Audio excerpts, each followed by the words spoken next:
Okay, when we come to the part 3 of the listening paper, I personally believe ये मेरा एक analysis है कि ये सबसे टफ पोर्शन है आइल्स के पेपर का लिसनिंग के अंदर। और पार्ट 4 भी इतना मुश्किल नहीं जितना पार्ट 3 है, क्योंकि इसमें मोस्टली एमसीक्यूज आते हैं और एमसीक्यूज स्टूडेंट्स को काफी चैलेंज करते हैं। अगर आपने एमसीक्यूज पे अच्छे से ग्रिप लेनी है तो सबसे पहले तो आपने एक स्किल डेवलप करना है कि आपको अकॉर्डिंग टू क्वेश्चन सुनने की एक आदत डालनी है। Problem is this, when we have the MCQs, this is the question and these are the options, and we know कि out of these options we have to select one or two options। जैसे यहाँ पे इसने दो दो question इकट्ठे कर रहे हैं। स्टूडेंट का ड्यूरिंग द टेप सारा फोकस ऑप्शंस पे रहता है। करेक्ट है, रहना भी यहीं पे चाहिए, नो डाउट, क्योंकि इनमें से फाइनल करना होता है, प्लस ये पैराफ्रेज्ड है। मगर हम इतना फोकस्ड हो जाते हैं इधर कि हम बिल्कुल भूल जाते हैं कि क्वेश्चन क्या है, हम इसको फॉरगेट कर देते हैं। जब तक आप इस चीज को अपने अंदर ये अप्लाई नहीं करेंगे कि ऑप्शंस को पढ़ते हुए मैंने क्वेश्चन को जहन में रखना, तब तक एमसीक्यूज आपको तंग करते रहेंगे। It's always about the question, पूछा क्या है, क्योंकि क्वेश्चन के मुताबिक ऑप्शन निकलता है। एमसीक्यूज क्वेश्चंस का बनाने का जो मेन मकसद है, उसके अंदर ट्रिक ये है कि स्टूडेंट को कंफ्यूज किया जाए, उसको दो तीन चार ऐसी स्टेटमेंट्स दे दी जाए कि उसको लगे ये भी आंसर है, ये भी आंसर है और ये भी आंसर है। गुड, उसको मल्टीपल ऑप्शंस आंसर लगने शुरू हो जाएंगे। लेकिन आंसर उसमें से एक या दो स्टेटमेंट्स ही होती हैं। अगर दो क्वेश्चन है तो दो, अगर एक स्टेटमेंट उसमें से पिक करनी तो एक। वो कैसे पता चलेगा? वो हमेशा आपको क्वेश्चन डायरेक्ट करवाता है, क्योंकि कुछ ऑप्शंस जो यहां पर लिखी हुई हैं वो एब्सोल्युटली करेक्ट होती हैं। ठीक है, जो बोल रहा होता है स्पीकर उसके साथ मैच कर जाती हैं, एब्सोल्युटली करेक्ट, मगर वो आंसर फिर भी नहीं होती। क्यों? क्योंकि वो क्वेश्चन के कॉन्टेक्स्ट में नहीं आती, वो सवाल नहीं पूछा होता। एक सादा सी मिसाल देता हूँ। मैं आपसे पूछता हूँ जी आपका नाम क्या है, और आप मुझे कहते हैं जी मैं ठीक हूं। अब आपने जवाब भी दिया, आपने उर्दू भी ठीक बोली है, आपकी ग्रामर भी ठीक है, आपकी वोकेबलरी भी ठीक है, आपकी फ्लुएंस सारा कुछ ही ठीक है, मगर मैंने क्या पूछा और आपने क्या जवाब दिया, वो तो इंटायरली गलत हो गया। तो क्या सही आंसर है? It's wrong answer. बेसिक मिसाल की समझ आ गई है? तो अगर आपने अकॉर्डिंग टू क्वेश्चन उसको पिक ना किया, then it's a trouble. Good. अब आपने सारा कंटेंट पढ़ लिया, मैंने आपको भी कहा था पढ़ लें। हमारे पास बेसिकली क्वेश्चन 3 है, मैं सिर्फ क्वेश्चन पे फोकस करवाऊंगा अभी दोबारा से। बुक्स हम बंद रखेंगे, हम टेप को ध्यान से सुनेंगे। आपने बस टेप को सुन के तो खुद ओरली इसको एज्यूम करना है कि यार अकॉर्डिंग टू क्वेश्चन स्पीकर ने क्या बात की। ठीक है, ताकि हमारा स्किल एक डेवलप हो। क्वेश्चन नंबर 21, अगर मैं इसकी बात करूँ, यहां पे लिखा है जी which two characteristics were shared by the subjects of Joanna's psychology study. ठीक है, which two characteristics were shared, ठीक है, by the subjects of Joanna's psychology study. ये तो हमें पता लग गया नाम है, और हमें पता लग गया कि ये रिसर्च है। स्टडी का वर्ड जब भी आएगा वो रिसर्च से रिलेटेड होता है। इट मीन्स जोआना इज और हैज डन अ रिसर्च। जब हम रिसर्च करते हैं तो रिसर्च जिस भी चीज पे करते हैं, ठीक है, यहाँ तो वो आइडिया होता है, यहाँ वो कोई टॉपिक होता है, और अगर हम किसी लाइफ पर्सन पे कर रहे हो रिसर्च तो फिर सब्जेक्ट्स होते हैं उसके अंदर। इसका लगे जोआना ने जो साइकोलॉजी पे स्टडी किया है, ये वो लोग होंगे जो उस स्टडी का पार्ट होंगे। क्वेश्चन आपका खाली जोआना की स्टडी पे नहीं है, क्वेश्चन आपका ये है कि उसने कौन से दो ऐसी चीजें बताई हैं जो कि उसके सब्जेक्ट्स में शेड थी। Which two characteristics were shared by the subjects. Share का क्या मतलब होता है? इस वर्ड का सिर्फ मीनिंग बता दे। शेयर, बांटना, ठीक है। और अगर मैं अमन। कोई यार, दो लोग हैं और दोनों की आदतें एक जैसी हैं तो फिर हम क्या कहेंगे? कॉमन। बेसिकली यहाँ पे है करेक्टरिस्टिक्स वर शेयर्ड। ये जो फ्रेज है ना, इसका मतलब ये है कि कौन सी बातें कॉमन थी सब्जेक्ट्स में। अब कॉमन का वर्ड नहीं यहाँ पे लिखा होगा, मगर इसकी सेंस ये बन रही है। Now, once you are reading the keyword and you are not able to interpret the question, आप क्वेश्चन के क्रक्स को समझ नहीं सकेंगे। क्वेश्चन ये है कि जितने भी सब्जेक्ट्स थे, 2 3 4 5, वो तब टेप हमें बताएगी, उन सब्जेक्ट्स में कॉमन क्या था, और हमने 2 ऑप्शंस पिक करने हैं। इतना इंपॉर्टेंट है क्वेश्चन को समझना, उसका कीवर्ड मार्क करना, फिर टेप सुनना आसान हो जाता है। ये वाला क्वेश्चन समझ आ गया? ठीक है। क्वेश्चन नंबर 23 एंड 24, इसमें भी 2 स्टेटमेंट्स हैं, हम ले लेते हैं।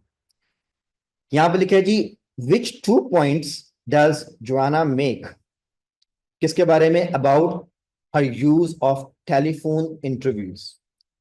अब ऑब्वियसली उसने रिसर्च किया है, तो ड्यूरिंग द रिसर्च उसने टेलीफोनिक इंटरव्यूज किए हैं। इन टेलीफोनिक इंटरव्यूज के बारे में उसने कौन सी 2 बातें बताई हैं।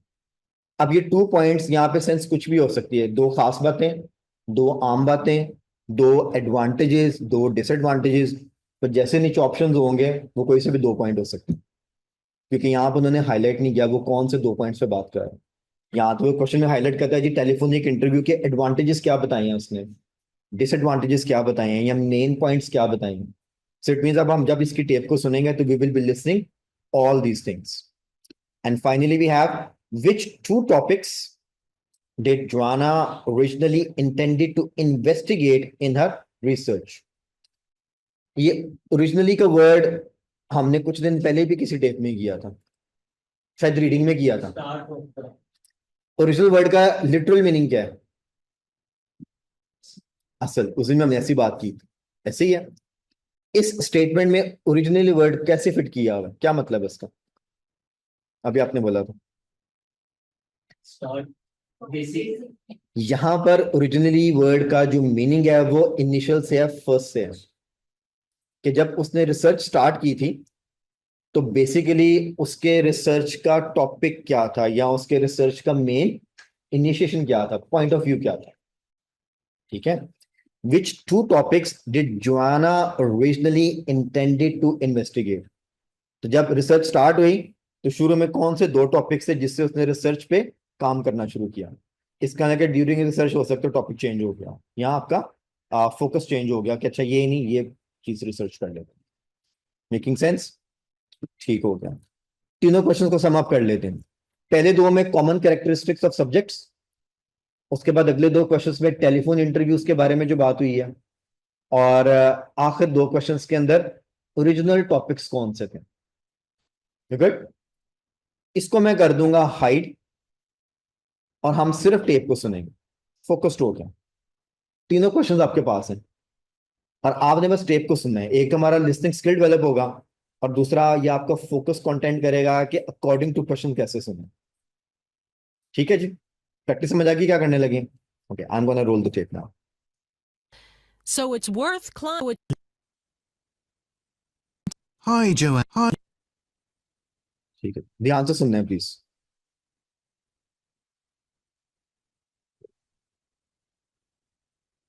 Now listen carefully and answer questions 21 to 26. Hi, Joanna. Good to meet you. Now, before we discuss your new research project, I'd like to hear something about the psychology study you did last year for your master's degree. So, how did you choose your subjects for that? Well, I had 6 subjects, all professional musicians and all female. 3 were violinists, and there was also a cello player and a pianist and a flute player. They were all very highly regarded in the music world, and they'd done quite extensive tours in different continents, and quite a few had won prizes and competitions as well. And they were quite young, weren't they? Yes, between 25 and 29. The mean was 27.8. I wasn't specifically looking for artists who'd produced recordings, but this is something that's just taken for granted these days, and they all had. Right. Alright जी, 3 4 से common चीजें बताई हैं, कौन कौन सी अगर note की हैं तो? एक तो पहली बात है कि सारी म्यूजिशियंस हैं। दूसरी बात, सारी फीमेल्स हैं। ठीक है, ये उनके अंदर कॉमन चीजें हैं।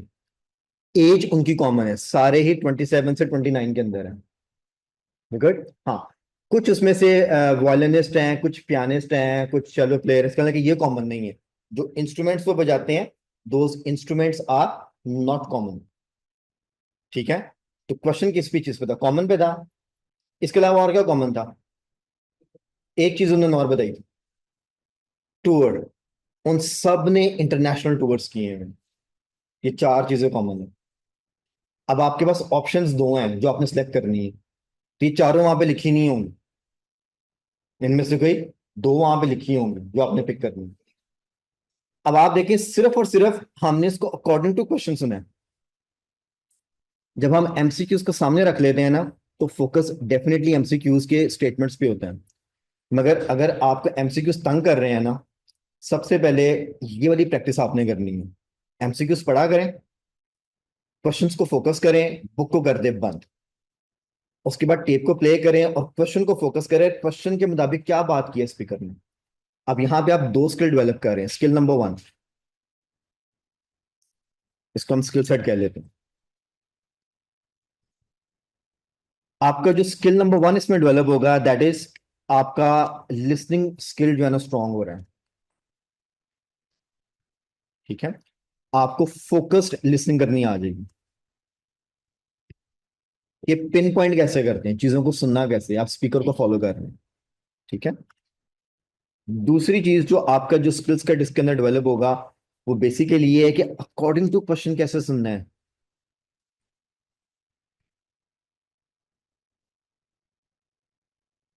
हम सुन तो रहे हैं, हमें अलीफ से लेके ये तक बात समझ आ रही है, मगर आंसर पूरी टेप में तो नहीं है। आंसर तो वो कुछ चंद स्टेटमेंट्स हैं जो उसने बोलनी है। तो अगर आप क्वेश्चन पे फोकस हो तो अकॉर्डिंग टू क्वेश्चन कैसे सुनना है, दैट्स एक्चुअली योर फोकसिंग। मैं इसी पोर्शन को दोबारा प्ले करूंगा। अगेन आपने कॉमन चीजों को हाईलाइट करना है। जो हमने अभी चार चीजें निकाली यही हैं कि इनमें से कोई और भी कॉमन है। गुड, ठीक है, दोबारा सुनते हैं। Now, you collect. And all female. I'd like to hear something about the psychology study you did last year for your master's degree. So, how did you choose your subjects for that? Well, I had 6 subjects, all professional musicians and all female.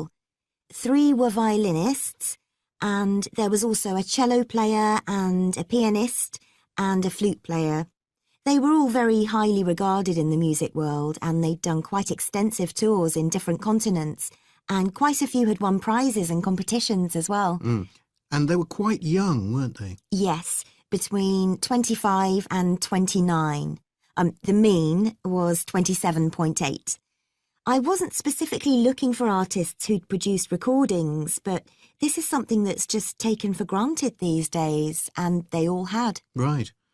Now, हाँ जी, आगे good, ठीक है।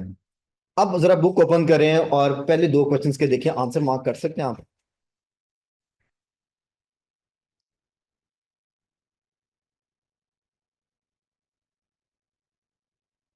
Twenty one and 22।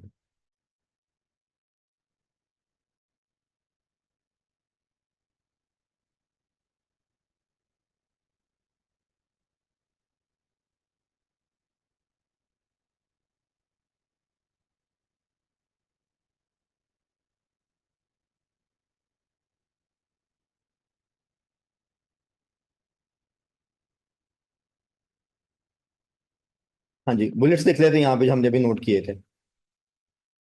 All professional musicians,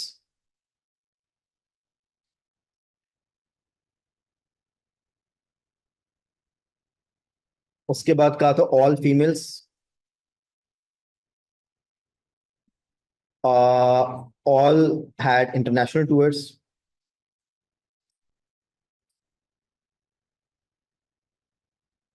और age थी 27 से 29।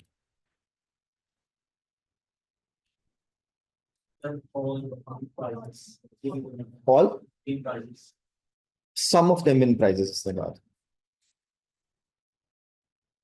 Quite a few of them, उसने बोला था basically.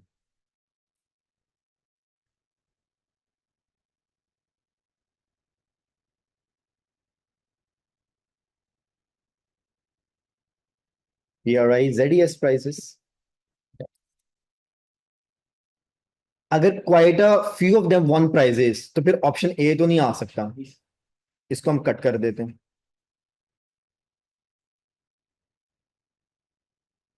They were all under 27 years old, ये भी नहीं आ सकता क्योंकि मीन है जो 27.5 बताई है, ये भी नहीं आ सकता। और सारे स्ट्रिंग इंस्ट्रूमेंट्स नहीं बजा, एक फ्लूट पे जाता है, एक सॉरी फ्लूट पे जाती हैं, एक वायलिनिस्ट पियानिस्ट है और एक चेलो प्लेयर है, और बाकी 3 वायलिनिस्ट है, इसका मतलब कि 3 स्ट्रिंग्स प्लेयर है, तो ये भी नहीं है। आंसर 2 निकालने थे, 2 तो निकल आए हैं। एक आपका आ गया कि इंटरनेशनल टूर, ये डायरेक्टली आ गया। एक आप लोगों ने मिस किया, मैंने जानबूझ के हाईलाइट नहीं किया था। उससे बोला था कि सबके पास रिकॉर्डिंग्स हैं, मैंने हालांकि फोकस नहीं किया था जिनके पास रिकॉर्डिंग्स हो, मगर उसने कहा कि आजकल लगता है ये म्यूजिक वर्ल्ड में ग्रांटेड चीज है कि जो भी म्यूजिशियन उनके रिकॉर्डिंग्स अवेलेबल है। उसने कहा सबने रिकॉर्डिंग्स की हुई, दे ऑल हैड रिकॉर्डिंग्स। अब देखिए फर्ज करें आपने इसको पिक नहीं किया मगर आंसर फिर भी आप निकाल सकते हैं ना, that is the power of according to the question. अगर आपने सुन लिया ना ध्यान से, तो अगर आपको एक सही से नहीं भी सुनाई दिया मगर जो नहीं है ना वो आपको सुनाई दे गया, आपको पता यार ये तो नहीं हो सकता। Now this is what is called an educated guess in the paper. अगर आपने किसी क्वेश्चन पे गेस लगाना ही है तो ये उसका तरीकाकार होता है गेस लगाने का। अब ये टेक्निक हम अप्लाई कैसे कर पा रहे हैं, बेस कहां से स्टार्ट हुई है कि पहले तो आप सिर्फ लिसन और अकॉर्डिंग टू क्वेश्चन लिसन करने की आदत डालें अपने आप को ड्यूरिंग द पेपर। अगर आपको कुछ बातें पिक हो रही है कुछ नहीं भी पिक हो रही ना, देर इज हाई प्रोबेबिलिटी कि आपके एमसीक्यूज ठीक होने शुरू हो जाएंगे। Making sense? टेक्निक समझ आ गई है? ठीक हो गया। Online friends, are we good with the technique?